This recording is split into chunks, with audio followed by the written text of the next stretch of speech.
अच्छा भाभी, मैं जा रही हूँ ससुराल। 1 मिनट रुको दीदी, मैं भी आई। लो दीदी, ये आपकी साड़ी और 2000 रुपए।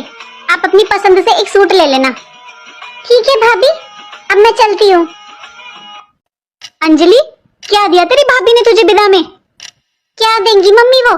वही हमेशा की तरह एक सड़ी सी साड़ी और 200 रुपए। अरे मुझे पता था, इसकी तो नियत ही खराब है।